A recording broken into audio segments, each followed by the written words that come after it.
Okay, let me explain here what happens with WPW. So let's start with our heart. So here's the heart, 4 chambers, SA node, AV node, and then bundle of His and right and left bundle branches.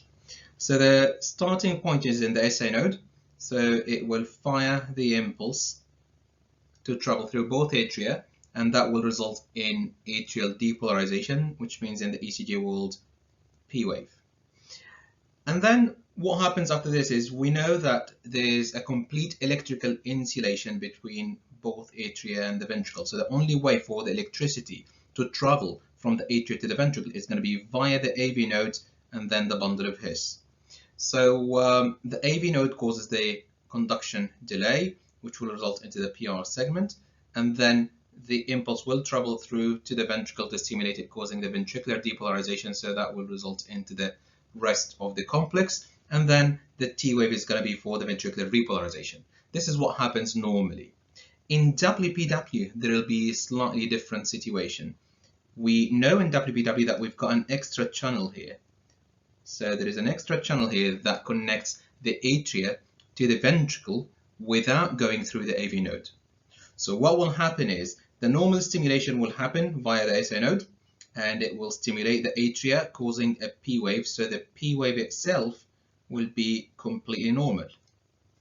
Then the delay will happen in the AV node, but because there is no delay in the accessory pathway, the impulse, let's just change the color. So the impulse will travel through the AV node without any delay. So this will result into a stimulation of the ventricle that is earlier than expected. So the PR segment will be very short. So we will start getting a beginning of a complex that is earlier than expected.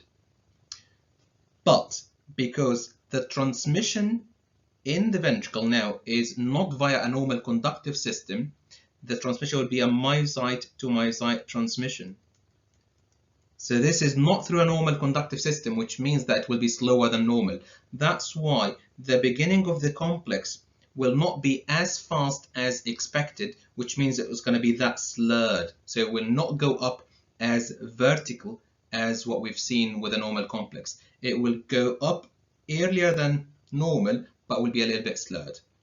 Then the impulse that is coming through the accessory pathway will meet the impulse that is coming through the normal pathway, and they will unite together to come up with just normal impulse, and it will be conducted via the normal pathway. So the rest of the complex will be okay, and then the T wave will be fine. So this explains why WPW will have the triad of a short PR interval, slurred upstroke, which is the delta wave, and a broad complex at the base of it.